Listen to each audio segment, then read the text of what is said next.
اللہ سے دوری، اللہ تعالیٰ سے انسیکیورٹی اور اللہ تعالیٰ کے بارے میں بدگمان ہونا. جیسے اشفاق احمد رحمہ اللہ کہا کرتے تھے نا کہ زندگی میں ہر حماقت کر لینا لیکن کبھی یہ حماقت نہ کرنا کہ اللہ تعالیٰ مجھ سے پیار نہیں کرتے. یہ زندگی کی سب سے بڑی حماقت ہے. تو اللہ کہتے ہیں کہ لٹل ڈو یو ریمبر، تم لوگ یاد دہانی نہیں کرتے، تم لوگ یاد نہیں کرتے کہ میں ہوں کون. یا ایھا الانسان ما غرک بربک الکریم، سورہ انفطار ورس نمبر 6. اے انسان، تجھے کس چیز نے اپنے رب سے غافل کر دیا جو کہ کریم ہے. کریم سے مراد ہے جنرس ہے. اور پھر اگلی آیات میں اللہ کہتے ہیں اس نے تجھے بنایا، فیشن کیا، پروپورشن کیا، تجھے شیپ دی جس طرح اس نے ول کیا تجھے شکل دی. جب ماں کے پیٹ میں تو تھا تیری حفاظت کون کر رہا تھا؟ اللہ سبحانہ و تعالیٰ کر رہے تھے. پھر جب تم بڑے ہوئے ہو تمہیں کن کن حادثوں سے اللہ تعالیٰ نے بچایا. ہمارے گناہوں کے باوجود اللہ تعالیٰ ہمیں روزانہ معاف کرتے ہیں. تو کس چیز نے غافل کر دیا اللہ سے؟ تم ہر انسان سے امید لگاتے ہو لیکن اللہ تعالیٰ سے تم بدگمان. تمہارے پاس ہر چیز کا ٹائم ہے لیکن نماز پڑھنے کا ٹائم نہیں ہے.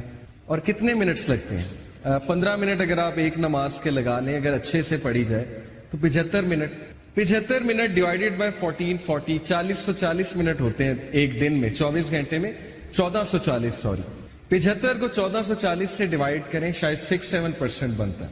تو 6 سے 7% دن کا حصہ اگر تم اللہ کو نہیں دے سکتے جو وہ ہستی ہے جو سب سے زیادہ میٹر کرتی ہے زندگی میں، تو اس کا کیا مطلب ہے؟ اس کا مطلب یہ کہ ہم ڈیسیو ہو گئے. اس کا مطلب ہے کہ ہم کھو گئے.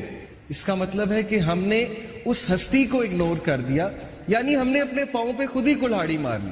اور وہ ہستی بار بار ہمیں بلاتی ہے 5 times a day. اللہ سبحانہ و تعالیٰ calls us ہمارے فائدے کے لیے. یہ نہیں کہ تمہاری عبادت سے مجھے کوئی فائدہ ہوگا. میرے تو پتہ نہیں کروڑوں اینجلز، اربوں کھربوں اینجلز اللہ تعالیٰ کی حمد بیان کر رہے ہیں. معراج کے سفر پہ جب رسول اللہ صلی اللہ علیہ وسلم گئے تھے تو اللہ کے نبی صلی اللہ علیہ وسلم نے بیان کیا کہ ہر ایک آرم کی لینتھ پہ ایک اینجل کھڑا ہوا ہے ہیونز میں، ہر ایک آرم کی لینتھ پہ جو اللہ کی حمد کنٹینیوسلی بیان کر رہا ہے. دیٹ از اللہ. تو اللہ تعالیٰ کو ضرورت نہیں ہے لیکن تمہارے اپنے فائدے کی بات ہے. تم وضو کرو گے، تم ان پلگ ہو جاؤ گے، تم سجدہ کرو گے، ٹھیک ہے، اس کے باڈی کے میڈیکل بینیفٹس کتنے ہیں، کیا کیا بینیفٹس ہیں. سو یا ایھا الانسان ما غرک بربک الکریم، کس چیز نے تجھے اس ہستی سے غافل کر دیا جو کہ موسٹ جنرس ہے. او main kind what has deceived you concerning your Lord, the most generous. ابو ہریرہ رضی اللہ عنہ سے ایک حدیث بیان ہوتی ہے، ان اللہ تعالی یقول یا ابن آدم تفرغ لعبادتی املا صدرک غنیا واسد فقرک واسد فقرک. کیا ٹرانسلیشن ہے؟ ابو ہریرہ رضی اللہ عنہ سے رپورٹ ہوا کہ نبی صلی اللہ علیہ وسلم نے کہا کہ اللہ سبحانہ تعالیٰ کہتے ہیں، یہ حدیث قدسی ہے، جو حدیث میں اللہ تعالیٰ کی طرف سے بات ہے نا اسے حدیث قدسی کہتے ہیں.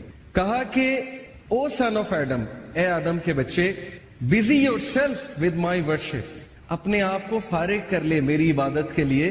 اس کا کیا ہوگا تجھے reward? I will fill your heart with riches and elevate your poverty. میں تیرے دل کو غنی کر دوں گا، میں تجھے کنٹینٹ کر دوں گا، میں تیری ٹینشنز کو دور کر دوں گا، تیرے برڈنز کو ہلکا کر دوں گا، اور میں تیری پاورٹی کو ایلیویٹ کر دوں گا، یعنی ختم کر دوں گا. نماز میں رزق ہے، اس سے یہ ثابت ہوتا ہے نماز رزق کو بڑھاتی ہے. تو دیٹ حدیث از سو ٹچنگ ٹو می. یہ میں نے جب سنی تھی اٹ ٹچڈ می سو مچ کہ ہم کتنا فارغ کرتے ہیں اللہ کے لیے اپنے آپ. ہمارے پاس دنیا جہان کی چیزوں کا ٹائم ہے، لوگوں سے ملنے کا ٹائم ہے، ریلیٹیو سے ملنے کا ٹائم ہے. پرائیورٹی کی بات ہے نا. کچھ لوگ کہتے ہیں میرے پاس آپ کے لیے ٹائم نہیں ہے کیونکہ آپ اس کی پرائیورٹی نہیں ہے، لیکن ایک اور بندے کے لیے ان کے پاس ٹائم ہی ٹائم ہے. چاہے وہ جتنے مرضی بزی ہوں، وہ کسی نہ کسی طرح ٹائم نکال لیں گے. چاہے انہوں نے جم کرنا ہے، اسائنمنٹ کرنی ہے، PUBG کھیلنی ہے، جو بھی کرنا ہے، ایک خاص دوست کے لیے ان کے پاس ٹائم ہوگا، جو مرضی ہو جائے. لیکن جو پرائیورٹی نہیں ہے اس کو وہ ہمیشہ یہی جواب دیں گے کہ جی آپ کے لیے میرے پاس ٹائم نہیں. تو اللہ تعالیٰ کا وعدہ ہے کہ جو اپنے میری عبادت کے لیے اپنے آپ کو فارغ کرے گا تو اس کا ریزلٹ یہ ہے کہ میں غنی کر دوں گا. اور غنی ہونا کیا ہے؟ یہ ایک پورا کانسیپٹ ہے، richness of the heart. Many of us are rich from our clothing, rich from our material outlook, but ہم میں سے کتنے لوگ اصل میں دل سے غنی ہیں؟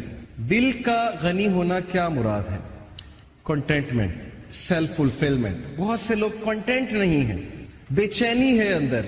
ہر وقت جو ہے وہ اچانک سے بیٹھے بیٹھے سیڈ ہو جاتے ہیں، اچانک سے بیٹھے بیٹھے ایک ہالونیس چھا جاتی ہے، اچانک سے بیٹھے بیٹھے کھو جاتے ہیں.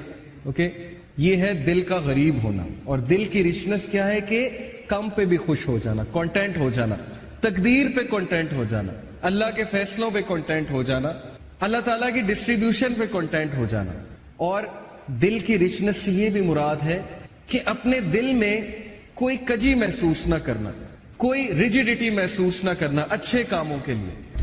اب جب اچھے کام ہمارے لیے مشکل بن گئے, نیکی ہمارے لیے پہاڑ جتنی بن گئی, اور برائی ہمارے لیے اتنی آسان بن گئی کہ ہم برائی کرنے کے لیے رات الارم لگا کے بھی اٹھ جائیں گے.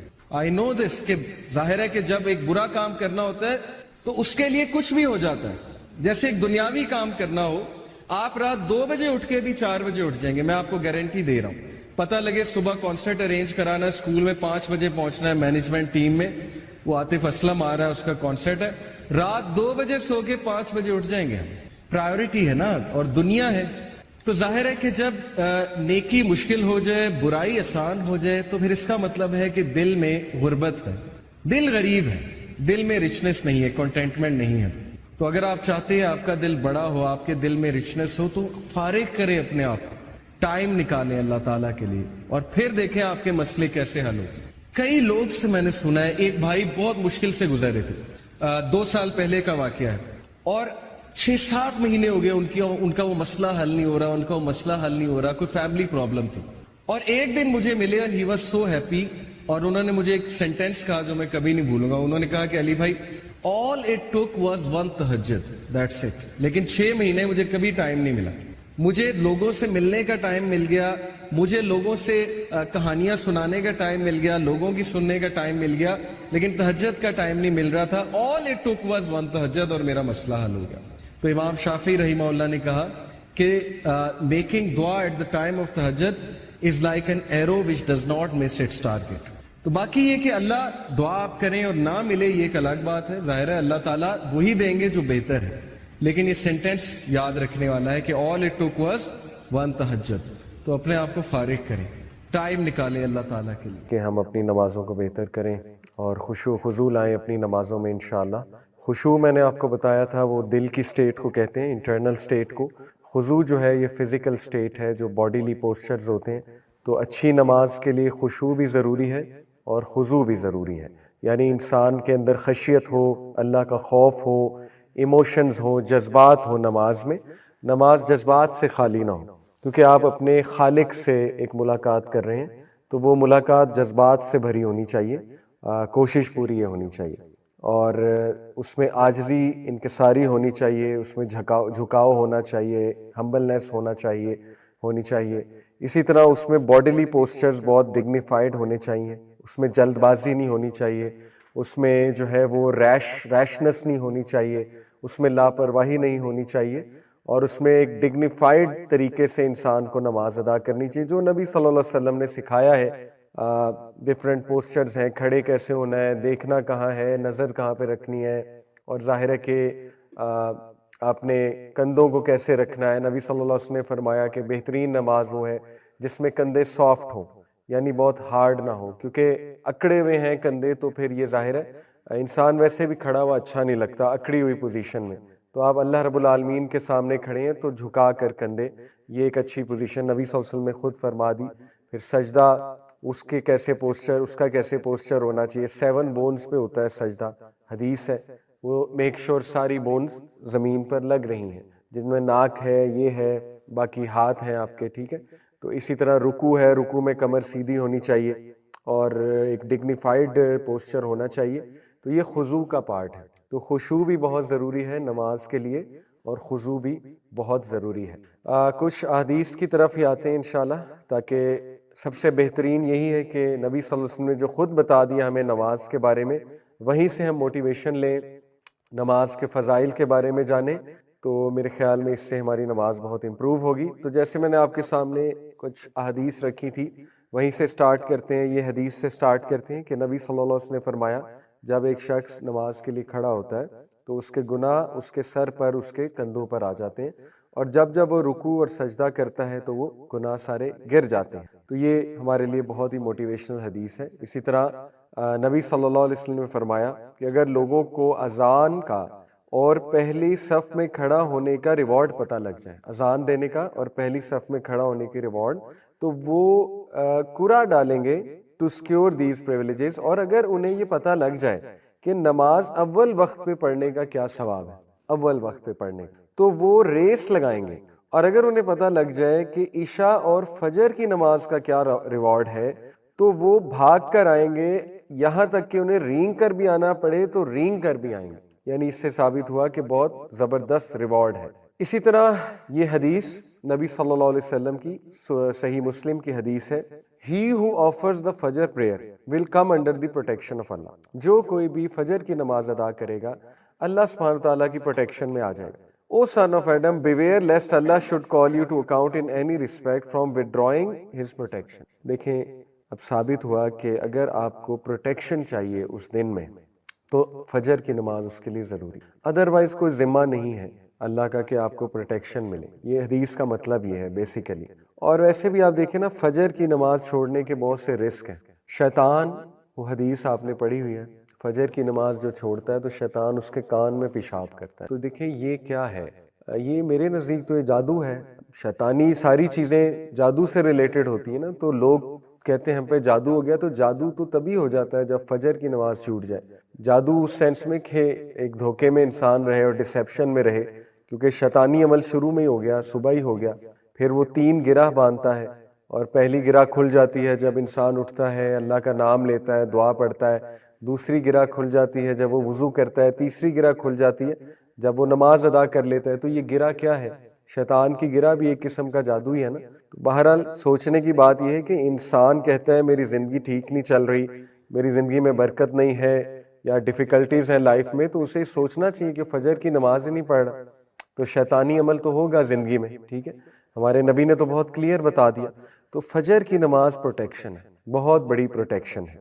اور تھرو آؤٹ ہسٹری آپ دیکھیں گے، تھرو آؤٹ ہسٹری جتنی بھی تہذیب آپ کو تہذیبیں ملیں گی، سویلائزیشنز ملیں گی، ان میں صبح میں اٹھنا اور صبح میں اٹھ کے کوئی اسپرچول ایکٹیویٹی کرنا، ایون یوگا کرنا، یہ تو آپ کو ہر طبقے میں ملے گا، ہر اس انسان کی روٹین میں ملے گا جو عقل مند ہے. تو یہ مسلمانوں کو بھی سوچنا چاہیے کہ ہمیں تو سب سے بیسٹ اسپرچول ایکٹیویٹی ملی ہے صبح کے ٹائم پہ، اور وہ نماز ہے، فجر کی نماز. تو اس کو چھوڑنا یہ بہت گھاٹے کا سودا ہے، بہت گھاٹے کا سودا ہے. اور بہت فیئرز ہوتے ہیں لوگوں کے، طرح طرح کے فیئرز ہوتے ہیں، ٹھیک ہے، کہ میری نیند خراب ہو جائے گی، اور اگر میں اٹھ گیا تو میرے سر میں درد ہونا شروع ہو جائے گا اگر میری نیند نہ پوری ہوئی، یا مجھے فلو ہو جائے گا وغیرہ وغیرہ. آن دا کنٹرری آپ فجر کی نماز پڑھیں گے، اللہ آپ کو صحت دے دے گا، آپ کی صحت بہتر ہو جائے گی، ٹھیک ہے، آپ کی انرجی بہتر ہو جائے گی. تو یہ تو فیئر ہے، شیطان یہ فیئرز ڈالتا ہے. بہرحال نبی صلی اللہ علیہ وسلم نے فرمایا، یہ میں آپ کو حدیث بتا چکا ہوں، کہ اگر انہیں فجر اور عشاء کی نماز کے میرٹس پتہ لگ جائیں تو وہ رینگ کر بھی آئیں گے. فجر کے کچھ میرٹس آپ کے سامنے ہیں. سب سے پہلے اللہ کی پروٹیکشن، ڈیوائن پروٹیکشن، یہ صحیح مسلم میں آتا ہے. نمبر 2، فجر کی جو تلاوت ہے، نماز کی تلاوت، وہ فرشتے وٹنس کرتے ہیں. فجر کی نماز کی تلاوت فرشتے وٹنس کرتے ہیں. تو یہ بہت خوبصورت بات، فرشتے آپ کو کھڑا وٹنس کرتے ہیں، آپ کا نام بتاتے ہیں اللہ سبحانہ تعالیٰ کو جا کر واپس، ٹھیک ہے، کہ یہ شخص آیا تھا.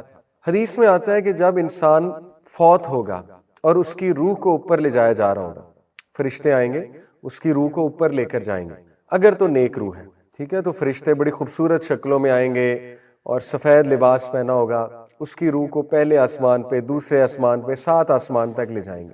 ہر آسمان پہ کھڑے فرشتے اس کو سلام کریں گے اس کا نام لے کر. اب اسکالرز یہ کہتے ہیں کہ نام کیسے پتہ ہے فرشتوں کو، ٹھیک ہے. جیسے مثال کے طور پہ آپ میں سے کوئی عبداللہ ہے، عبداللہ کا نام لے کے سلام کیا جائے گا. آپ میں سے کوئی فاطمہ ہے، فاطمہ کا نام لیا جائے گا کہ سلام ہو آپ پر. اب اسکالرز کہتے ہیں فرشتوں کو نام کیسے پتہ ہے آپ کو؟ اسی طرح پتہ ہے، جو بندہ فجر پڑھتا ہے اس کا نام پتہ ہے فرشتوں. جو بندہ نیک اعمال کر رہا ہے تو فرشتے لے جاتے ہیں نا اس کے عمل اللہ کی طرف، منڈے اور تھرسڈیز کو حدیث میں آتا ہے. تو فرشتوں کو پتہ ہے یہ بندہ کون ہے، کیونکہ عمل پہ نیم ٹیگ لکھا ہوتا ہے. تو فرشتوں کو پتہ ہے یہ وہی روح آ گئی ہے جو یہ عمل کرتی تھی، تو دے نو یور نیم. تو یہ بڑی سعادت کی بات ہے، ٹھیک ہے، کہ فرشتے وٹنس کرتے ہیں آپ کے اس عمل کو، فجر پہ کھڑے ہونے کو. اور تیسرا، بلیسنگز ان لائیولیہڈ. نبی صلی اللہ علیہ وسلم کی دعا لگی ہے اس شخص کو جو فجر کی نماز ادا کرتا ہے. نبی صلی اللہ علیہ وسلم نے فرمایا اے میرے رب میری امت کو برکت دے ہر اس چیز میں جو وہ صبح کے وقت کرتے ہیں. تو صبح کے وقت نماز سے سٹارٹ ہوتی ہے روٹین. تو اللہ کے نبی کی دعا لگی ہے اس انسان کو جو فجر کی نماز پڑھتا ہے. ٹھیک ہے. اس کے بعد کنفرم وے ٹو پیراڈائز. نبی صلی اللہ علیہ وسلم نے فرمایا جو کوئی بھی 2 ٹھنڈی نمازیں پڑھتا ہے. ٹھنڈی نمازیں کون سی ہیں؟ فجر اور عصر. ول گو ٹو پیراڈائز. عصر ٹھنڈی نماز اس سینس میں کہ اس ٹائم پہ پھر شام ہو رہی ہوتی ہے تو دھوپ ڈھل رہی ہوتی ہے. ٹھیک ہے. تو ٹھنڈی نماز. تو نبی صلی اللہ علیہ وسلم نے فرمایا جو کوئی بھی فجر اور عصر کی نماز پڑھے گا شیورلی اسے جنت ملے گی. اللہ تعالیٰ اسے جنت میں داخل کرے گا. تو دیکھیں یہ بہت خوبصورت احادیث ہے. موٹیویشن ہے فجر پر اٹھنے کی. اسی طرح ایک اور موٹیویشن ہے, وہ یہاں پر مینشن نہیں, میں آپ کو بتا دیتا ہوں. اللہ کے نبی صلی اللہ علیہ وسلم نے فرمایا بشارت دے دو ان لوگوں کو جو اندھیرے میں فجر کی نماز پڑھنے جاتے ہیں, کیونکہ قیامت والے دن ان کے پاس لائٹ ہوگی. آپ کو پتا ہے یہ کیا موقع ہے لائٹ والا؟ قیامت میں میدان حشر میں کچھ جو ہے نا وہ فیزز ہیں. وہ فیزز میں آپ کے سامنے رکھتا ہوں کوئکلی. سب سے پہلا فیز جب اللہ ہم سب کو اٹھائے گا, مردوں میں اللہ تعالیٰ روح رکھے گا, دوبارہ سے اٹھائے گا سب کو, تو سب سے پہلے سٹینڈنگ ہے. لوگ بہت دیر تک کھڑے رہیں گے.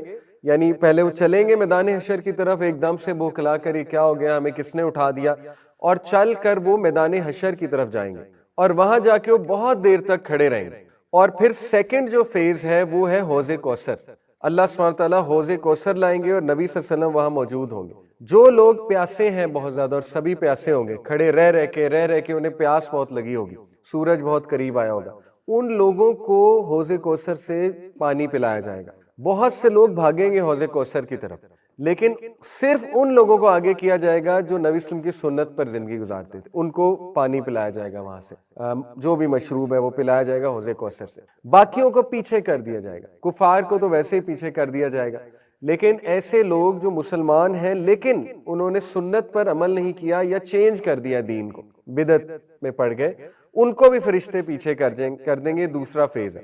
تیسرا فیز یہ ہے کہ دوبارہ سے بہت دیر تک کھڑا رہنے پڑے گا, اور یہاں تک کہ لوگ اللہ سے یہ التجا کرنے لگیں گے کہ ہمارے رب بے شک ہمیں جہنم میں ڈال دے, یہاں سے نکال لے.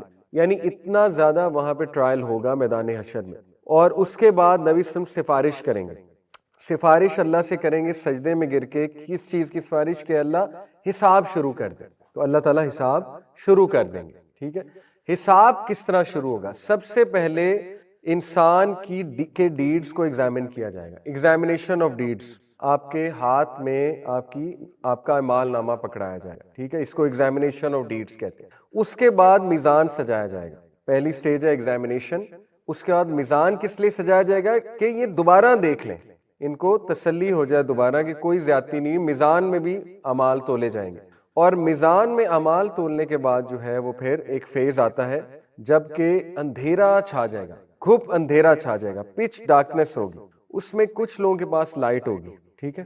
وہ لوگ لائٹ کے سہارے پل صراط کی طرف جائیں گے اور ایزیلی پہنچ جائیں گے. کچھ لوگ کے پاس بالکل لائٹ نہیں ہوگی تو وہ گریں گے, کٹیں گے, زخم لگیں گے انہیں, اور بہت زیادہ تکالیف جھیلیں گے, اور بہت ایک مینٹل ڈسٹریس سے گزریں گے, اور پھر جا کر پل صراط تک پہنچیں گے. یہ لائٹ والے کون لوگ ہیں؟ فجر والے اس دن. ٹھیک ہے. حدیث میں آتا ہے کہ ان لوگوں کو بشارت دے دو قیامت والے دن ان کے پاس لائٹ ہوگی. اس فیز میں لائٹ ہوگی جب پچ ڈارکنیس ہے. ٹھیک ہے. یہ وہ والے لوگ ہیں. تو دیکھیں اتنے زیادہ فائدے سبحان اللہ فجر کے.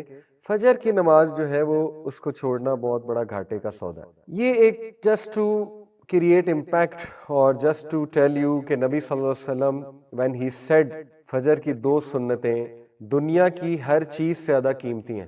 تو جسٹ ٹو کریٹ امپیکٹ, یہ مکیش امبانی کا گھر ہے, اور یہ دنیا کا سب سے مہنگا گھر ہے. ممبئی میں ہے غالباً, دنیا کا سب سے مہنگا گھر ہے. تو فجر کی سنتیں اس سے بھی زیادہ قیمتی ہیں. 2 سنتیں فجر کی, حدیث میں آتا 2 cycles of prayer, 2 سنتیں فجر کی before the فجر prayer, یعنی 2 سنتیں are better than the world and everything in it. دنیا اور دنیا کی ہر نعمت سے بہتر ہے فجر کی 2 سنتیں.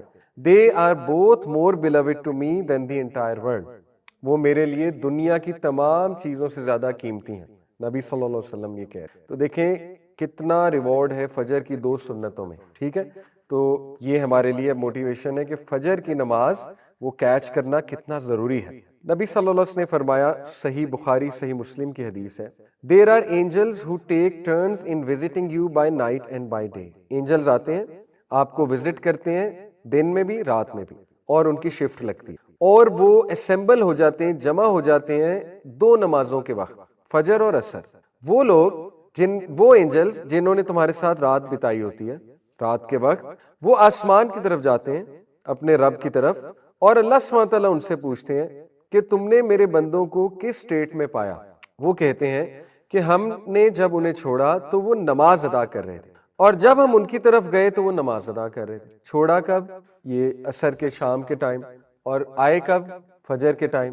تو فجر کے ٹائم بھی کیا دیکھا؟ نماز پڑھ رہے ہیں، اور جب چھوڑا تب کیا کر رہے تھے؟ تب بھی نماز پڑھ رہے تھے. ٹھیک ہے، تو دیکھیں یہ اینجلز کا رپورٹ کرنا آپ کا نام لے کر، یہ بہت بڑا آنر ہے. ٹھیک ہے، اللہ کو بتانا جا کر. قبر کے بارے میں آتا ہے کہ قبر کے ٹرائلز میں سے ایک یہ بھی ہے کہ ایک شخص کو سورج دکھایا جائے گا ڈھلتا ہوا قبر میں، اور جو مومن ہے وہ فرشتوں سے کہے گا منکر نکیر سے کہ رک جاؤ، مجھے عصر کی نماز پڑھنے دو کیونکہ سورج غروب ہو رہا ہے. اس کے لا شعور میں نماز ہوگی، سورج کو غروب ہوتے دیکھے گا، اس کو فکر لگ جائے گی کہ میں نے نماز ادا کرنی. فرشتے کہیں گے کہ اب نماز کا ٹائم گزر چکا ہے، آپ کی نمازیں ہو گئیں جو آپ نے پڑھنی تھی. تو وہ ایک دم پھر حیران ہوگا. لیکن یہ ایک ٹرائل تھا. جو اللہ معاف کرے پڑھتا نہیں ہے اس کو تو احساس بھی نہیں ہوگا نا یہ دیکھ کے. یہ فکر وہی کرے گا جو دنیا میں پڑھ رہا تھا، جس کو فکر ہے کہ میری نماز گزری ہے، میری نماز گزری. وہ پھر قبر میں بھی فکر کرے گا سورج کو غروب ہوتے دیکھا. ٹھیک ہے، اسی طرح یہ حدیث اب عصر کی نماز کتنی ضروری ہے. اب یہ ایسی حدیث میں آپ کو اس لیے سنا رہا ہوں تزکیے کے لیے. کچھ لوگ ڈی موٹیویٹ بھی ہو جاتے ہیں ایسی حدیث سے، کہتے ہیں کہ دیکھیں جی ہمیں تو پہلے ہی بڑی مشکل ہو رہی ہے نماز پڑھنے میں، آپ ایسی حدیث سنائیں گے تو وہ موٹیویشن رہی صحیح بھی جائے گی. دیکھیں ہم سچ بتا رہے ہیں، جو نبی صلی اللہ علیہ وسلم نے بتا دیا وہ ہمیں بتانا چاہیے. تو سچ تو یہ ہے کہ اللہ کے نبی صلی اللہ علیہ وسلم نے فرمایا کہ جو کوئی بھی عصر کی نماز جان بوجھ کے چھوڑتا ہے اس کے تمام اعمال نل اور وائڈ ہو جاتے ہیں. اس کے تمام اعمال اللہ نل اور وائڈ کر دیتا ہے. یعنی اتنا بڑا گناہ ہے عصر کی نماز چھوڑنا. ٹھیک ہے، ایک اور حدیث میں آتا ہے جس نے عصر کی نماز چھوڑی وہ ایسے ہے جیسے اس کے فیملی والے اس سے لے لیے گئے. یعنی ہی اور she has lost their family members, اس کی تمام چیزیں اس سے لے لی گئی. اب اسلاف بہت زیادہ خیال چونکہ نماز کا کرتے تھے، تو ان میں سے کسی کی نماز اگر عصر کی نکل جاتی تھی فار سم ریزن اور فار ویلڈ ریزن، تو وہ ایک دوسرے سے افسوس کرنے آ جاتے تھے. پائس پریڈیسیسرز کی بات، افسوس کرنے والی بات ہے. ٹھیک ہے، اگر عصر نکل جائے تو یہ ہمارے لیے موٹیویشن ہے کہ عصر کی نماز کی خاص حفاظت ہے. اور یہ قرآن میں اللہ تعالیٰ نے کہا کہ صلاۃ الوسطیٰ کی خاص حفاظت کرو. بیچ کی وسط بیچ کو کہتے ہیں نا، بیچ کی نماز عصر کی نماز ہے، عصر کی نماز کی خاص حفاظت کرو. تو عصر کی نماز کے بارے میں یہ بھی آتا ہے کہ منافقین کی جو عصر کی نماز ہے وہ ہے جب بالکل سورج غروب ہونے والا ہوتا ہے اور وہ ایک دم سے اٹھتے ہیں، اور اٹھ کر جو ہے نا وہ جیسے کرو ہوتا ہے، کرو کے ورڈ غالباً آتے ہیں یا ہین کے ورڈ آتے ہیں مرغی، جیسے وہ چونچ مارتی ہے اور بس وہ سجدے ہو جاتے ہیں اس کے. اللہ معاف کرے. دیکھیں یہ احادیث ضروری ہے ہمارے تزکیے کے لیے تاکہ ہم اپنا محاسبہ کریں کہ ہم کہیں اس طرح تو نہیں پڑھ رہے عصر کی نماز کہ منافق والی نماز تو نہیں ہے کہ بالکل جب ٹائم ختم ہونے والا ہے تو ایک دم اٹھے اور وہ پڑھی بھی ایسے کہ جیسے ٹھونگے مارے جاتے ہیں. تو اس کو ہم نے بہتر کرنا ہے. اصل میں سنانے کا مقصد یہ ہے انشاءاللہ تزکیہ کرنا ہے اپنا. اور اگر پڑھ ہی نہیں رہے اللہ معاف کرے تو پھر دیکھیں وہ حدیث ہے کہ نبی صلی اللہ علیہ وسلم کو ایک خواب دکھایا گیا. اس خواب میں 2 فرشتے نبی صلی اللہ علیہ وسلم کے ساتھ تھے. ان فرشتوں نے نبی صلی اللہ علیہ وسلم کو برزخ کی پنشمنٹس کا ٹور کرایا. برزخ کی پنشمنٹ، جب انسان فوت ہو جاتا ہے تو برزخ میں بھی پنشمنٹ ہوتی ہے. ٹھیک ہے، تو نبی صلی اللہ علیہ وسلم نے کیا دیکھا کہ ایک شخص ہے اس کا سر پتھر سے بار بار کچلا جا رہا ہے، اور اس کے بعد اس کا سر ری گرو ہوتا ہے اور وہ پھر کچلا جاتا ہے. اس کے بعد وہ پھر ری گرو ہوتا ہے، اس کا سر وہ پھر کچلا جاتا ہے. اللہ کے نبی صلی اللہ علیہ وسلم سے یہ حالت دیکھی نہیں گئی. نرم دل تھے بہت ہمارے نبی. اللہ کے نبی صلی اللہ علیہ وسلم نے پوچھا یہ کیا ہے، مطلب بہت پریشان ہو گئے.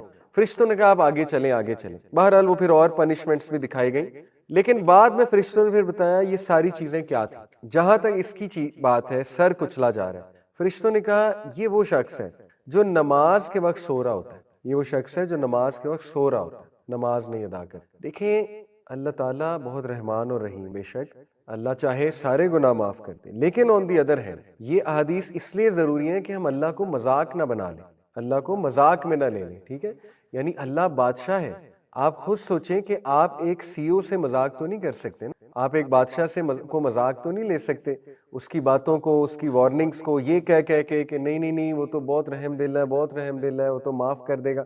معاف کر دے ایک الگ بات ہے، لیکن آن دی ادر ہینڈ انجام بھی بتا دیا گیا، تو اس انجام سے پناہ مانگنی چاہیے اور اپنا تزکیہ کرنا چاہیے اور موٹیویشن لینی چاہیے کہ اگر ہم نمازوں کے ٹائم پہ سو رہے ہیں تو ہمیں اس حدیث سے اپنا تزکیہ کرنا ہے۔ یہ ہے مقصد ایسی حدیث کا۔ یہ حدیث نبی صلی اللہ علیہ وسلم نے فرمایا جو کوئی بھی اپنے آپ کو پیوریفائی کرتا ہے وضو کر کے گھر میں اور پھر اللہ کے گھر کی طرف جاتا ہے، مسجد کی طرف جاتا ہے ایک فرض نماز ادا کرنے، تو ہر ایک قدم پہ اس کا ایک گناہ معاف ہوتا ہے اور دوسرے قدم پہ اس کا درجہ بلند ہوتا ہے۔ درجہ کہاں بلند ہوتا ہے؟ جنت میں۔ دیکھیں اللہ نے فیکٹری لگائی ہے گناہ معاف کرنے کی، وضو کیے گناہ معاف، مسجد کی طرف جا رہے ہیں گناہ معاف ہو رہے ہیں، نماز پڑھ رہے ہیں گناہ معاف ہو رہے ہیں، نماز کے بعد بیٹھ کے ذکر کر رہے ہیں گناہ معاف ہو رہے ہیں، اور کیا چاہیے؟ اللہ کتنا رحمان و رحیم ہے، مطلب ہر چیز پر گناہ معاف ہو رہے ہیں، ٹھیک ہے؟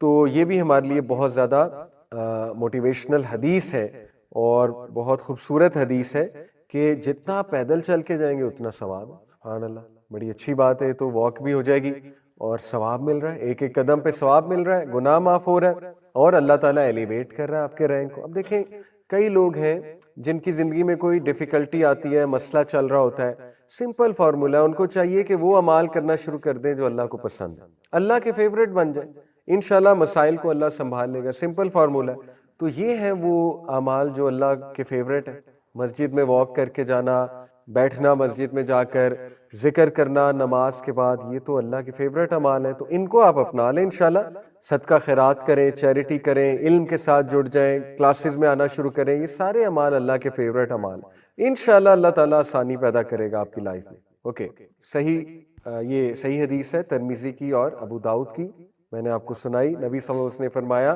کنوے گلیڈ ٹائڈنگ، بشارت دے دو کن کو؟ جو چل کر واک کر کر مساجد کی طرف جاتے ہیں ڈارکنیس میں، اور یہ عورتوں پہ بھی اپلائی ہوتی، عورتیں گھر میں پڑھتی ہیں انشاءاللہ ان پہ بھی اپلائی ہوتی کیونکہ وہ بھی ڈارکنیس میں اٹھتی ہیں، ٹھیک ہے؟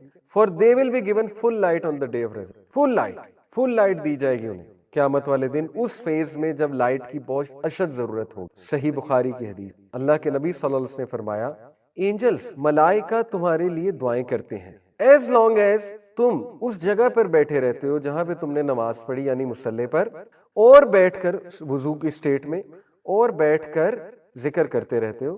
فرشتے کیا کہتے ہیں؟ اے اللہ اسے معاف کر دے، اے اللہ اسے معاف کر دے، اے اللہ اسے معاف کر دے۔ دا quickest way to get فارگیون from اللہ از دس، کفارات 3 ہیں، کفارات ہوتے ہیں ایسے اعمال جن سے گناہوں کا کفارہ ہوتا ہے، حدیث میں مینشن۔ پہلا کفارہ ہے کفارات میں سے وہ شخص جو سردی کے موسم میں وضو کرے، اللہ اس کے گناہ مٹا دے، فرشتے اس کے لیے استغفار کرتے ہیں۔ کفارات سے مراد ہے جب فرشتے آپ کے لیے دعا کرتے ہیں، ٹھیک ہے؟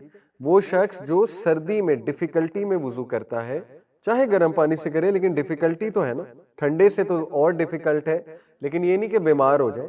اب یہ نہیں کہ جان بوجھ کے بندہ ٹھنڈے سے وضو کرنا شروع کر دے کہ میرے کفارات ہوں گے، ایسا نہ ہو آپ بیمار ہو جائے، اسلام جو ہے وہ اس کا بھی قائل نہیں ہے۔ بہرحال سردی میں وضو کرے، ان شارٹ یہ ہے، تو فرشتے اس کے لیے کفارات کی دعائیں کرتے ہیں کہ اللہ اس کے گناہ معاف کر۔ ایک یہ ہے کہ جو وہاں پر بیٹھ کر کرتا ہے، تیسرا بھی میرے ذہن سے نکل گیا، بہرحال ہم سے ریلیونٹ یہ 2 ہیں، ٹھیک ہے؟ جو مصلی پر بیٹھ کر استغفار کرتا ہے۔ اب دیکھیں اس کو آپ اپنی لائف میں لے کر آئیں، پتہ نہیں کیا جلدی ہوتی ہے، اکثر میں بھی کرتا ہوں ایسے، اللہ معاف کرے، ہم اٹھ جاتے ہیں اور اٹھ کر پیچھے دیکھنے لگ جاتے ہیں، سلام پھیرتے ہی دوسروں کی نماز بھی خراب کرتے ہیں، جو بیچارے پیچھے لیٹ آئے ہیں پڑھ رہے ہیں ان کو ٹاپ کے گزرتے ہیں، ٹھیک ہے نا؟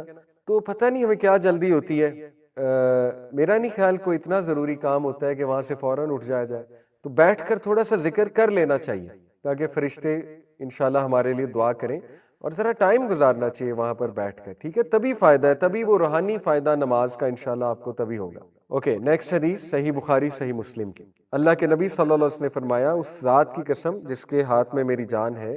اب دیکھیے یہ رحمت للعالمین فرما رہے ہیں، اور یہ بڑی عجیب بات ہے کہ وہ کہتے ہیں کہ میرا دل کرتا ہے کہ میں یہ حکم دوں کہ فائر وڈ کلیکٹ کیا جائے، فائر وڈ کلیکٹ کی جائے، اور میں کسی کو کہوں کہ اذان کہے، اس کے بعد میں کسی کو اپوائنٹ کروں امام، اور میں وہ فائر وڈ لے کر آگ جلا کر ان لوگوں کے گھر میں جاؤں جو نماز جماعت سے نہیں پڑھ رہے، اور میں ان کے گھروں کو آگ لگا۔ اب یہ رحمت للعالمین کے، ٹھیک ہے، جو اتنے رحمت کا ایک نبی صلی اللہ علیہ وسلم جو ہے ایپیٹوم ہے بطور انسان، کہ ان سے تو کسی کی پین دیکھی نہیں جاتی تھی ہمارے نبی کی، لیکن وہ یہ کہہ رہے ہیں کہ میرا دل کرتا ہے کہ میں آگ لگا دوں ان مردوں کے گھروں کو جو نماز کے وقت مسجد میں نماز پڑھنے نہیں آ رہے۔ اگین ہمارے تزکیہ کے لیے ہے یہ کہ جب بھی ہمیں سستی ہو تو ہم اس حدیث کو ذہن میں لائیں، ٹھیک ہے، جب بھی ہم سوئے ہوئے ہیں سستی ہو رہی ہے تو ہم اس حدیث کو لائیں جو پتھر سے کچلنے والی ہے۔ اسی طرح جب بھی ہمیں ڈیلے کی سستی ہو رہی ہے، ڈیلے کر دو، تب ہم وہ حدیث ذہن میں لائیں، منافق کی نماز۔ تو یہ ساری حدیث اس لیے آپ کو سنائی جا رہی ہے کہ آپ ذہن میں لائیں اور کھڑے ہو جائیں، اپنے آپ کو موٹیویٹ کریں کہ نہیں میں نے جانا ہے، مسجد میں جانا ہے میں نے، ٹھیک ہے، نماز پڑھنے کی۔ نیکسٹ حدیث، یہ حدیث اب ہمارے سورہ فاتحہ کی طرف دیکھیں، میں نے لاسٹ کلاس میں ایموشنز کی بات کی تھی کہ نماز میں جذبات لانی چاہیے، ایموشنز لانے چاہیے، اور ایموشن سورہ فاتحہ میں بہت زیادہ آ سکتے ہیں۔ جب آپ سورہ فاتحہ پڑھتے ہیں تو پہلا ایموشن تو یہیں سے آ جاتا ہے کہ اللہ سن رہا ہے اور اللہ جواب دے، صحیح بخاری کی حدیث ہے، جب ایک شخص سورہ فاتحہ پڑھتا ہے اللہ جواب دیتا ہے، ایک ایک آیت کا جواب دیتا ہے، جیسے الحمدللہ رب العالمین، اللہ جواب دیتا ہے، فرشتوں کہتے ہیں کہ میرے بندے نے میری تعریف بیان کی، فرشتے کہتے ہیں ہاں ہاں ہمارے رب۔ پھر الرحمن الرحیم، اللہ کہتا ہے کیا یہ اکنالج کر رہا ہے کہ میں الرحمن والرحیم ہوں، فرشتے کہتے ہیں جی۔ تو اس طرح اللہ جواب دیتے ہیں ایک ایک آیت کا، تو یہاں سے آپ ایموشنز لا سکتے ہیں، ٹھیک ہے۔ پھر جب آپ کہتے ہیں الحمدللہ رب العالمین، آپ سوچا کریں کہ واقعی ہر حمد اللہ کے لیے کیوں ہے، کیونکہ اللہ تعالیٰ تعریف کے لائق ہے، اللہ تعالیٰ بہت بڑائی والا ہے، اور اللہ تعالیٰ بہت عظیم ہے، بہت العزیز ہے۔ تو اسی طرح آپ کہیں الرحمن الرحیم، فیل کیا کریں اللہ واقعی کتنا رحمان، کتنا رحیم ہے، کتنے چانسز دیتا ہے آپ کو، کتنا لینینٹ ہے، کتنی محبت کرتا ہے آپ سے، ٹھیک ہے۔ تو ایموشنز جب آپ نماز میں لائیں گے تو یہ ویسے بھی فائدہ مند ہے، اور مزید سورہ فاتحہ پہ میں آپ کو کچھ حدیث سنا دیتا ہوں کہ کتنی خوبصورت سورہ ہے۔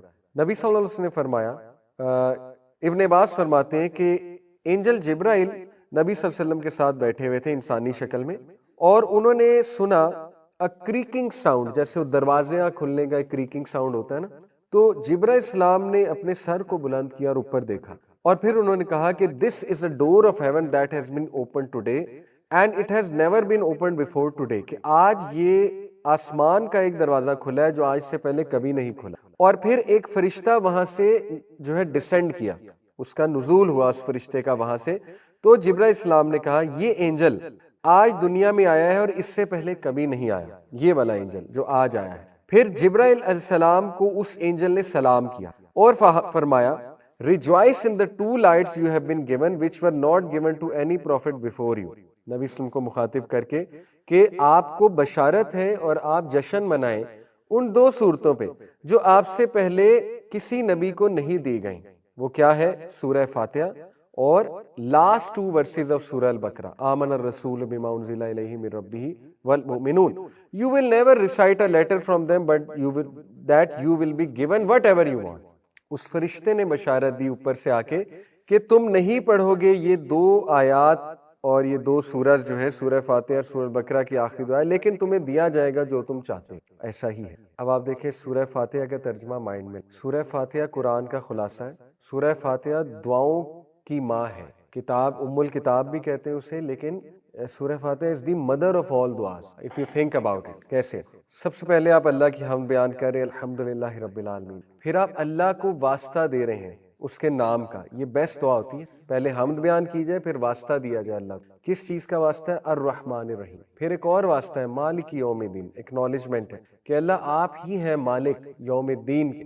پھر کیا ہے؟ ایاک نعبد و ایاک نستعین، عاجزی کہ اللہ ہم آپ ہی کی عبادت کرتے ہیں، آپ ہی سے مدد مانگتے ہیں، اور کہاں جائیں، مطلب آپ ہی کا سہارا ہے ہمیں، ٹھیک ہے، یہ ہے بیسکلی یہ انکساری اور عاجزی۔ پھر آپ وہ چیز مانگتے ہیں جو دنیا کی بیسٹ چیز، اہدنا الصراط المستقیم۔ اب سوچیں جب آپ یہ کہہ رہے ہیں نماز میں اہدنا الصراط المستقیم، تو یہ ساری باتیں لایا کریں، اے اللہ اتنی فرقہ واریت ہے، اتنے سیکٹس ہیں، اے اللہ اتنے ازمز اور سکزم ہے، اتنی کنفیوژنز ہیں، اے اللہ اتنی ڈسٹریکشنز ہیں، میں بھٹک نہ جاؤں، میں ڈسٹریکٹ نہ ہو جاؤں، ٹھیک ہے، میں نمازیں نہ چھوڑ دوں، میں دنیا کے پیچھے نہ لگ جاؤں، کتنا کچھ سوچا جا سکتا ہے۔ سب سوچے لا کر آپ کہیں اہدنا الصراط المستقیم، ایک جملہ، اے اللہ سیدھی رستے، اسٹریٹ رستے پر مجھے چلانا۔ صراط الذین، یہ اس سے بھی اگلی آیا اس سے بھی خوبصورت ہے، صراط الذین انعمت علیہم، ان لوگوں کے رستے جن پر آپ نے اپنا انعام کیا۔ آپ نے بتا بھی دیا اللہ کو کہ کس رستے پہ، انعام کن لوگوں پہ، ابراہیم السلام، اسماعیل السلام، نوح علیہ السلام، عیسیٰ السلام، موسیٰ علیہ السلام، یعقوب علیہ السلام، یوسف علیہ السلام، رسول اللہ صلی اللہ علیہ وسلم، صحابہ. یعنی اتنی جامع دعا آپ مانگ رہے.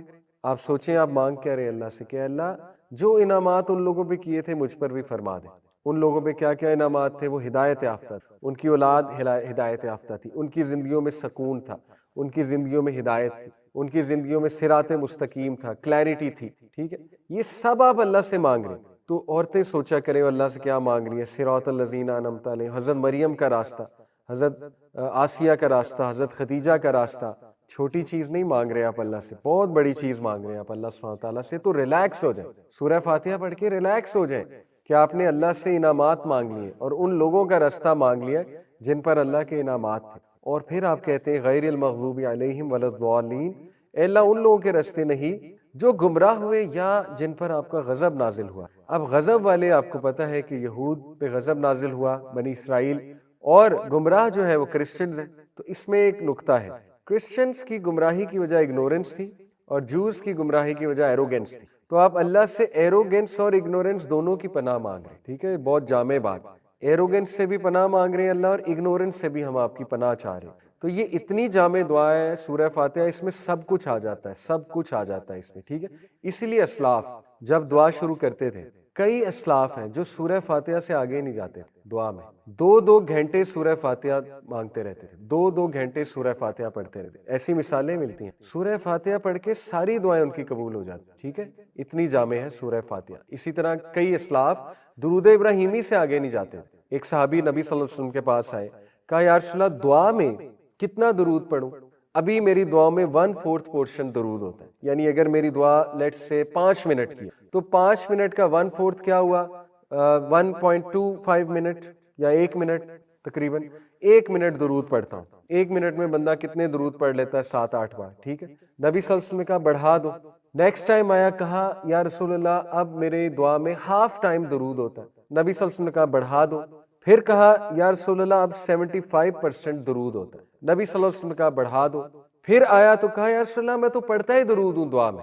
اللہ کے نبی نے کہا اگر یہ صحیح ہے تو اللہ تیری تمام دعائیں ویسے ہی قبول کر دے گا. کانٹیکس یہ حدیث، تیری مشکلیں دور کر دے گا، تجھے ریلیف دے دے گا ہر مسئلے سے. درود ابراہیمی اور سورہ فاتحہ یہ سیکرٹ کوڈ ہے دعا کا. ٹھیک ہے، اسی لیے میں آپ کو بتا رہا ہوں جن کو پتہ ہے دعا کا صحیح فلسفہ وہ تو سورہ فاتحہ اور درود ابراہیمی سے آگے نہیں جاتے تھے. ہمارے اسلاف کی بات کر، کیونکہ دے نیو کہ یہ پڑھ کے سارے کام ویسے ہی ہو جانے. ٹھیک ہے، بہرحال باقی دعائیں کر سکتے ہیں، کوئی حرج نہیں ہے، لیکن سورہ فاتحہ از امیزنگ. سورہ فاتحہ جو ہے یہ شفا بھی ہے. سورہ فاتحہ میں اپنے بیماروں پہ، مریضوں پہ سورہ فاتحہ پڑھو، حدیث ہے نبی صلی اللہ علیہ وسلم کی. تو اٹ از امیزنگ سورہ فاتحہ جو ہے. اس کے بعد یہ حدیث بھی بہت خوبصورت ہے. نبی صلی اللہ علیہ وسلم جو ہے، انس بن مالک کہتے ہیں کہ اللہ کے نبی صلی اللہ علیہ وسلم کے ساتھ میں ایک جرنی پر تھا، اور and he descended from his riding animal as a man among his companions were walking by his side. Prophet وسلم اس کی طرف مڑے اور کہا کیا نہ میں تمہیں بتاؤں گریٹسٹ آف دا قرآن، سب سے عظیم چیز قرآن کی؟ فرمایا الحمدللہ رب العالمین، یہ قرآن کی سب سے گریٹسٹ ورس، گریٹسٹ. تو سورہ فاتحہ وی آر گفٹڈ، کسی نبی کو نہیں ملی سورہ فاتحہ. یہ آ رہا ہے حدیث میں آیا نا، ایک اینجل نے آ کے بتایا آپ سے پہلے کسی نبی کو نہیں ملی. یہ آپ کے لیے گفٹ ہے، آپ کی امت کے لیے خاص گفٹ ہے سورہ فاتحہ. ایک اور حدیث اسی طرح کی ہے. اللہ کے نبی صلی اللہ علیہ وسلم نے ان کا ہاتھ پکڑا، یہ صحابی ہیں. Shall I not teach you the greatest chapter in the Quran before you leave the mosque؟ نبی نے ان کا ہاتھ پکڑ لیا اور کہا Did you not say that you would teach me the greatest؟ یہ صحابی نے کہا کہ یا رسول اللہ آپ نے کہا تھا بتائیں گے، تو بتائیے. تو نبی صلی اللہ علیہ وسلم نے کہا الحمدللہ رب العالمین which are the 7 oft repeated verses in the great Quran given to me. تو اس سورہ فاتحہ کے بارے میں حدیث. اسی طرح یہ حدیث ابی بن کعب وہ رپورٹ کرتے ہیں، نبی صلی اللہ علیہ وسلم نے فرمایا How do you recite in prayer؟ ابی نے کہا I recite the foundation of the book، سورہ الفاتحہ. Prophet said by the one in whose hand is my soul nothing like it has ever been revealed in the Torah nor in the gospel، یعنی کہ انجیل، nor the Psalms یعنی کہ زبور، nor the فرقان، یہ بھی صحیفے ہیں. Verily they are the 7 oft repeated verses in the great Quran given to me. اس جیسی نہیں نازل ہوئی، کبھی نہیں نازل ہوئی. In terms of فضیلت، in terms of wording، in terms of everything. تو سورہ فاتحہ گفٹ ہے اللہ سبحانہ تعالیٰ کی. اب یہ بحث آتی ہے فقہی اگر پوائنٹ، اگر ہم فقہ کے پرسپیکٹیو سے بات کریں، سورہ فاتحہ امام کے پیچھے پڑھنی چاہیے کہ نہیں پڑھنی، اس میں ڈفرینٹ اسکول آف تھاٹس ہیں۔ امام ابو حنیفہ کے نزدیک، یعنی ان کے اسٹوڈنٹس کے نزدیک بیسیکلی امام ابو یوسف جو حنفی اسکول آف تھاٹ ہے، وہ کہتے ہیں کہ جو ہر نماز جو آپ امام کے پیچھے پڑھیں گے آپ کو ضرورت نہیں سورہ فاتحہ، چاہے وہ سری ہے یا جہری نماز، یعنی سائلنٹ اور لاؤڈ نمازیں، عصر اور ظہر سائلنٹ نمازیں، باقی 3 لاؤڈ نمازیں۔ وہ کہتے ہیں کسی بھی نماز میں آپ نہ پڑھو، امام کی ہی سورہ فاتحہ آپ کی سورہ فاتحہ۔ یہ حنفی اسکول آف تھاٹ ہے۔ باقی امام مالک کا جو اسکول آف تھاٹ ہے وہ یہ ہے کہ لاؤڈ نمازوں میں نہ پڑھیں اور سائلنٹ نمازوں میں پڑھیں، ٹھیک ہے، یہ امام مالک کا اسکول۔ امام شافعی اور امام احمد بن حنبل دونوں کا اسکول آف تھاٹ ہے کہ پڑھنی ہے، اور کب پڑھنی ہے اصل میں وہ پھر اماموں کی بھی ٹریننگ وہی کرتے ہیں۔ امام شافعی کے اسکول آف تھاٹ میں امام کو چاہیے کہ سورہ فاتحہ بہت ٹھہر ٹھہر کے پڑھے، اور آپ نے جو شافعی امامز ہیں، کبھی آپ عرب کنٹریز میں گئے ہیں تو وہ سورہ فاتحہ اسی طرح پڑھتے ہیں، جیسے الحمدللہ رب العالمین کے بعد وہ سائلنٹ ہو جاتے ہیں 3-4 سیکنڈ کے لیے۔ کیوں؟ کیونکہ ان کا اسکول آف تھاٹ ہے کہ پیچھے والے پڑھ لیں تاکہ ٹکراؤ نہ ہو، کیونکہ قرآن میں آتا ہے نا کہ جب قرآن پڑھا جا رہا ہو تو آپ نہ بولو، تو اس حدیث کو لے کے بھی امام ابو حنیفہ اور ان کے اسٹوڈنٹس کہتے ہیں نا کہ سورہ فاتحہ جب پڑھی جا رہی تو آپ پیچھے کیوں ریپیٹ کر رہے ہیں، ٹھیک ہے، ٹکراؤ آ رہا ہے نا قرآن سے۔ تو اس کو خیر امام بخاری نے اس کا جواب دیا ہے۔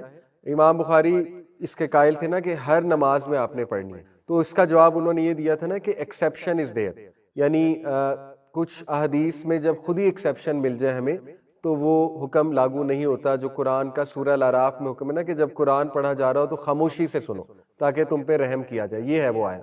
تو وہ یہ کہتے ہیں کہ دیکھیں سورہ فاتحہ اس کی ایکسیپشن ہے کہ وہ آپ نے پڑھنی ہے امام، لیکن اس کا بیسٹ طریقہ ہے کہ امام، اس کے 2 طریقے ہیں، ایک امام شافعی والا کہ امام خود ٹھہر ٹھہر کے پڑھتے ہیں۔ پاکستانی مساجد میں کچھ امام ہیں ٹھہر ٹھہر کے پڑھتے ہیں، آپ نے نوٹ کیا ہوگا، شاید وہ اسی لیے اس طرح کرتے ہیں کہ پیچھے کچھ لوگ اگر پڑھ رہے ہیں تو وہ ساتھ پڑھ لیں۔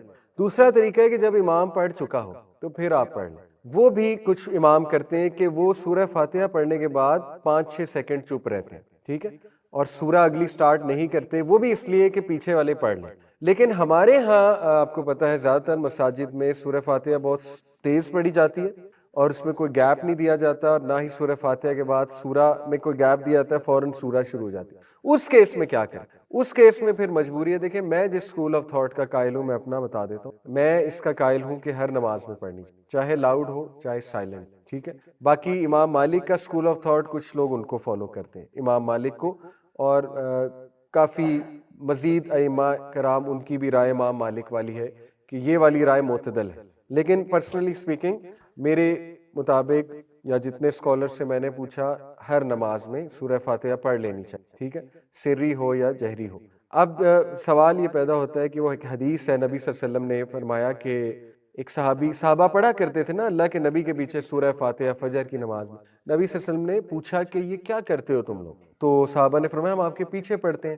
تو نبی نے فرمایا کہ آپ جو ہے وہ ابو ہریرہ کے غالباً یہ قول ہے کہ دل میں پڑھ لیا کرو، نفس میں پڑھ لیا کرو، یا نبی صلی اللہ علیہ وسلم کے الفاظ ہیں، ابھی میرے سامنے سوری وہ حدیث نہیں۔ کچھ لوگ اس کو کوٹ کرتے ہیں، کہتے ہیں دیکھیں یہاں پہ منع فرما دیا، ٹھیک ہے، منع نہیں فرمایا اصل میں۔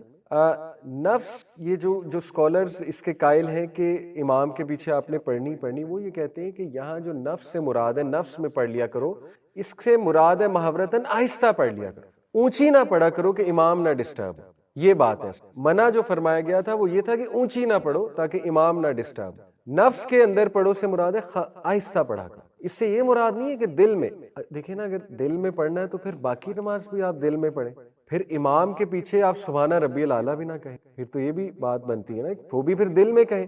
اس طرح پھر آپ اتحیہ بھی نہ پڑھیں، وہ بھی امام کے پیچھے پڑھیں، اور پھر آپ خود سوچیں کہ جماعت میں تو نماز پڑھنی ہے۔ اب according to, with all due respect, امام ابو حنیفہ کا جو اسکول آف تھاٹ ہے، according to Hanafi school of thought, اگر آپ ساری عمر باجماعت نماز پڑھیں، اس کا مطلب آپ نے فرض نماز میں سورہ فاتحہ کبھی پڑھی نہیں، تو یہ تو ویسے بھی بات عجیب نہیں لگتی کہ اگر آپ فرض نماز پڑھ رہے ہو، ہاں جو 4 رکعت ہے اس میں بعد میں بھی نہیں پڑھنی آپ نے، کیونکہ وہ سائلنٹ ہو گیا، تو تب بھی نہیں پڑھنی کیونکہ وہ بھی امام کے پیچھے آپ کی بھی ہو رہی۔ اس کا تو مطلب ہے کہ آپ نے ٹیکنیکلی سورہ فاتحہ کبھی پڑھی ہی نہیں فرض نماز میں، تو یہ تو عجیب لگتا ہے اگر جماعت سے پڑھی ہے۔ اس لیے میرے خیال میں کہ وہ ویو ویک ہے، وہ ویک بھی ہے اور رسک بھی ہے بہت بڑا۔ تو آج جو معتدل اوپینین ہے وہ ایک امام مالک کا کہا جاتا ہے، اور سیفسٹ اوپینین آئی بلیو یہ ہے کہ آپ پڑھ لیں، اور انشاءاللہ اللہ نوز کہ آپ پڑھنا چاہ رہے ہیں تو امام کے پیچھے آپ پڑھ لیں۔ اب امام گیپ نہیں دے رہا تو اس سے ریکویسٹ کی جا سکتی ہے مے بی امام سے کہ اگر آپ موقع دیں ہم پیچھے آپ کے پڑھ لیں، امام کو فیڈ بیک دی جا سکتی ہے، لیکن میرے خیال میں سورہ فاتحہ جو ہے وہ پڑھ لینی چاہیے۔ تو یہ ایک فقی پوائنٹ اس کے بارے میں، سورہ فاتحہ کے بارے میں جو ہے وہ ہمیں ملتا ہے۔ تو باقی انشاءاللہ آگے کی جو نماز ہے اس کو ہم ٹرانسلیشن کے ساتھ انشاءاللہ پڑھیں گے، سیکھیں گے۔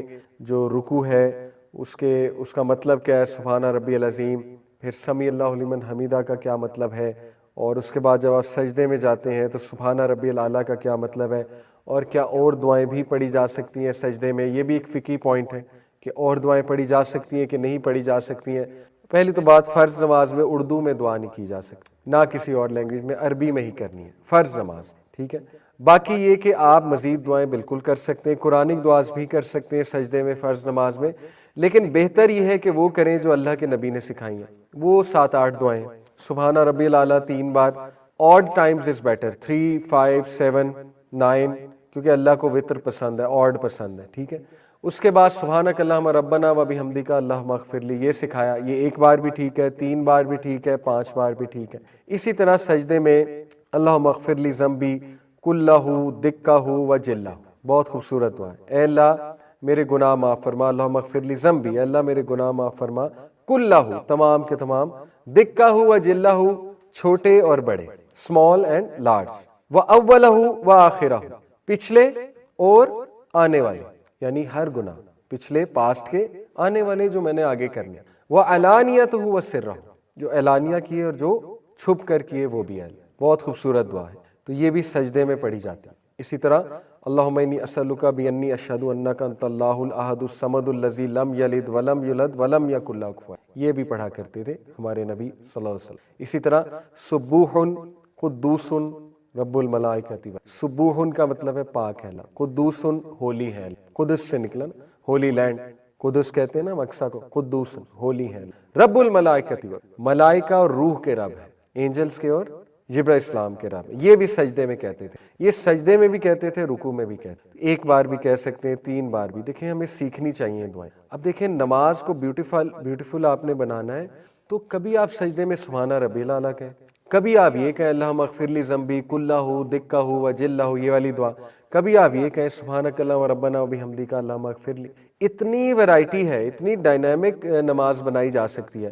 اسی طرح ہم ایک مسٹیک کرتے ہیں درود کے بعد، یہ ہماری ایک معاشرے میں پتہ نہیں یہ کہاں سے چیزیں آئی ہیں کہ اصل میں دعا قبول ہوتی ہے نماز میں، سجدے میں اور نماز کے دوران، درود کے بعد دعا قبول ہوتی ہے، حدیث ہے التحیہ میں درود کے بعد دعائیں کرو۔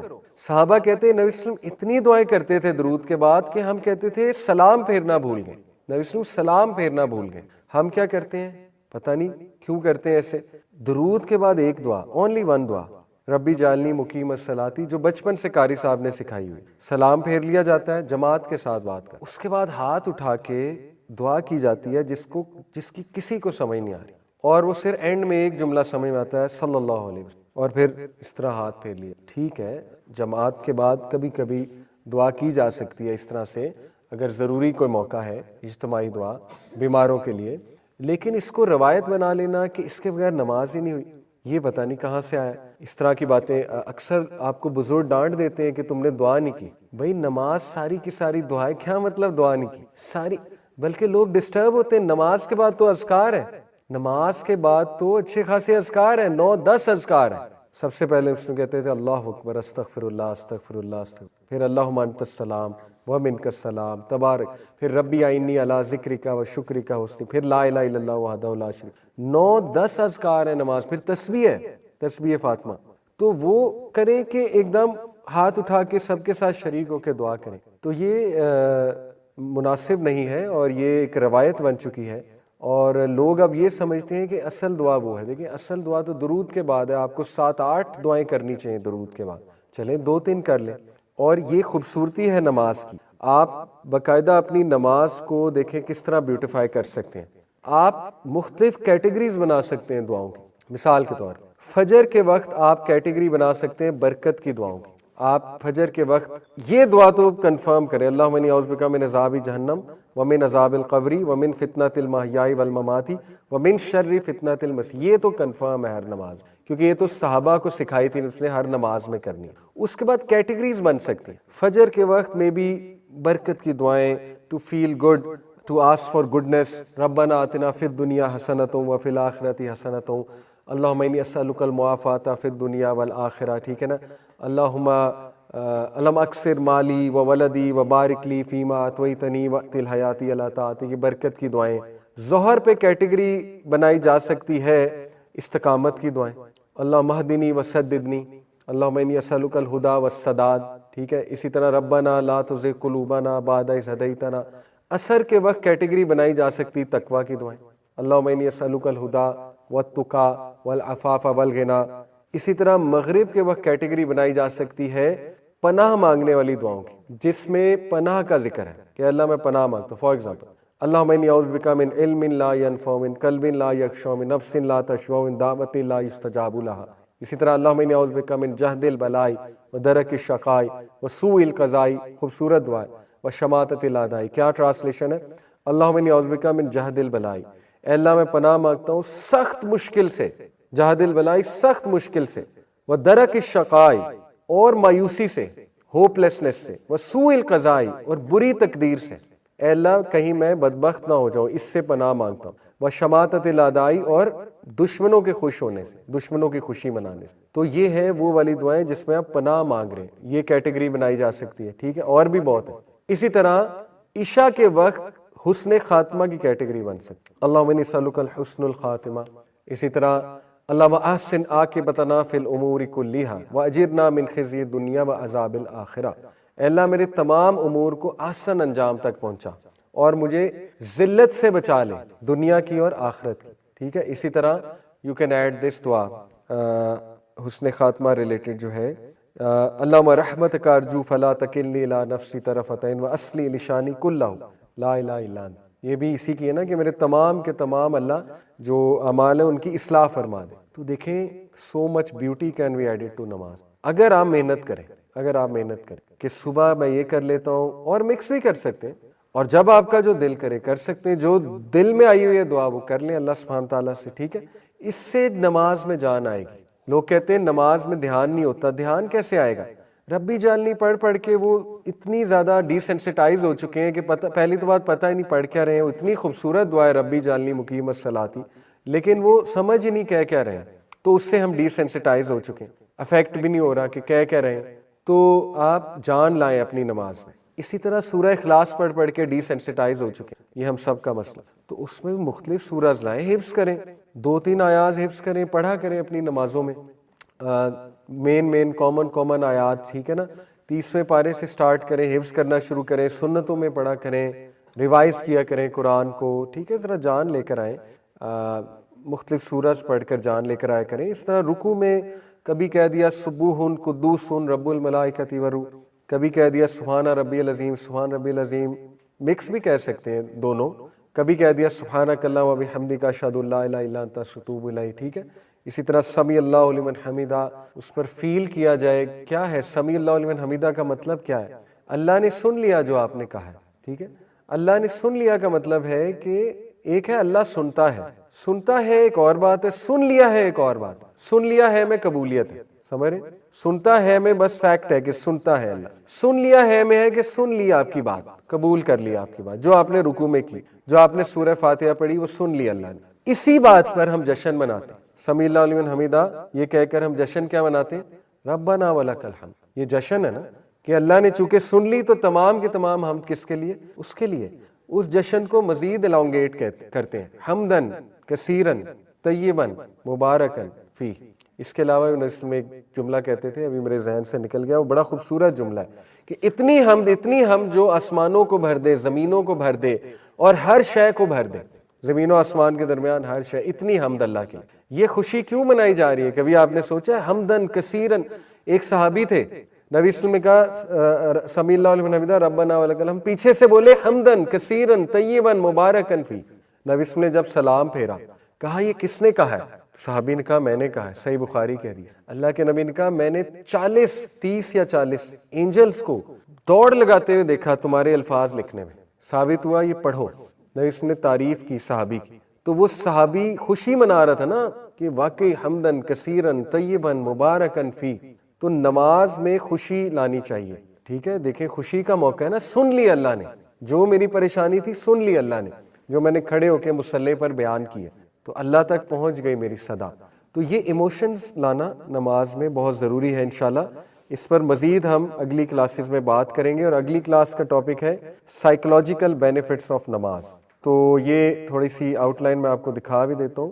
یہ انشاءاللہ ہم سائنٹیفکلی دیکھیں گے کہ نماز کے نفسیاتی فائدے کیا ہیں، اور آپ حیران ہو جائیں گے نماز کے سائنٹیفک بینیفٹ جو ہیں، جس میں آپ کو ریسرچز کوٹ کر کے انشاءاللہ نماز کے فوائد بیان کروں گا، اور یہ جیپنیز کانسیپٹس سٹریس مینجمنٹ کے، اور پھر ظاہر ہے سٹریس کی تھیوریز ہیں، اٹینشن ریسٹوریشن تھراپی اس کو کہتے ہیں۔ اس میں اس کو کبھی آپ نماز میں لگا کر دیکھیں تو آپ کی نماز میں جان آ جائے گی، ٹھیک ہے۔